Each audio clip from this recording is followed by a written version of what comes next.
This is a deconstruction of the Digipak Surge Tankin Elect the Dead.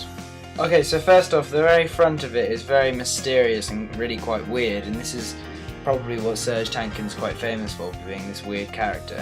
We can see there's an eye here which is really unexplained, and we're looking at the whole thing as if it was through a window, and this may say a lot about what's contained inside of the actual Digipak. The front of this Digipak shows font which is clearly not like a classic English font, and the same with down below, and the same with these eye symbols. And this could represent how Surge is actually from Armenia, not from England or America, as we might assume from here listening to his music or his voice. Okay, so if we open up the Digipak, we can see straight away on the first page we carry on with this theme of being maybe unknown or a little bit mysterious, because we have again these two eye symbols which are very ambiguous and not easy to interpret at all.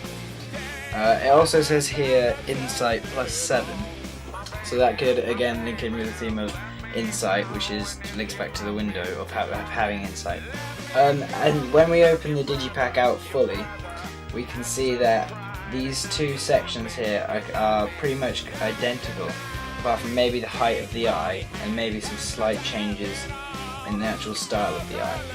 Now, what I think this could actually represent is Surge moving away from his band System of a Down, moving away from that image. Obviously he's very famous for that band, and I think this kind of represents the way that the music's kind of similar, and it has these slight changes in the music. And well, it was this album was all composed by Surge, whereas with System he had other writers. So I think that's what that represents. I think it's his representation of him moving away from System of a Down, from going from here to here. Very subtle changes, but very quite important changes aesthetically. If we take a look at the disc, we can see exactly the same theme reoccurring. It's establishing this brand image for Surge, that he's this unknown, quirky character. You can see there's many eyes, these ones all seem to be looking down into the centre of the disc, and then you have these ones looking out. Now again, this is very ambiguous and quite mysterious, but I think that's what Surge's character is, and that's how they establish the brand image. If we take the disc out, we can see an image there. There's an image there, and you can see the image of Surge actually lying down, and he's surrounded by candles. He's lying in the fetal position, and this again is showing his very strange character. It poses a lot of questions as to why he's doing this. And yeah, it establishes him as a very quirky and weird character. This image here could again represent his moving away from the band System of a Down, because if you see he's lying on his own, surrounded by circles. It's very key that for this he's on his own. We can have the booklet comes out here, and if we look at the front of the booklet, we can see Surge's face there, half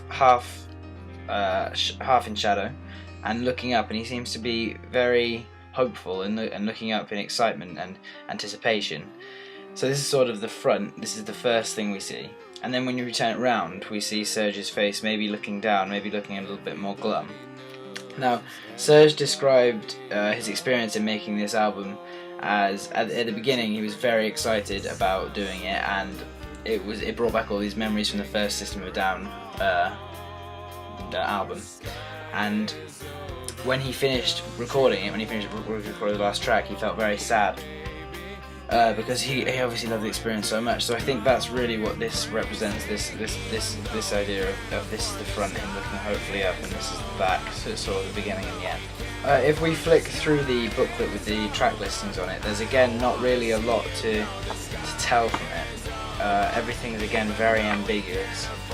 There's all these symbols. I think they could be Armenian symbols, which could relate back to his heritage in Armenia, or I don't know, they could just be ambiguous symbols. At the end of the booklet, you see a picture of him, and he's again sitting in this circle of candles, and he's looking up, and he's got his arms open. And this again represents how he's on his own, and it's just him in this album. If we look at the back of this Digipak, we have the same theme as we have in the booklet, as in on the front here we have an open window, and we have possessions inside, and it's more inviting. On the back here we have it's like a small prison, and in it it seems to be scrolls, maybe with lyrics on. And this again represents when Serge finished recording the album, and he was very sad because he wanted to just leave it, and that's what he's done here. He's just locked it all up and he's left it. He's not going to revisit it or anything like that. To sum up, this whole Digipak really establishes Serge as a quite quirky and ambiguous character, and I think this is what really comes across when you listen to his music. And this is what they were trying to establish. This is what they were trying to get out there to people.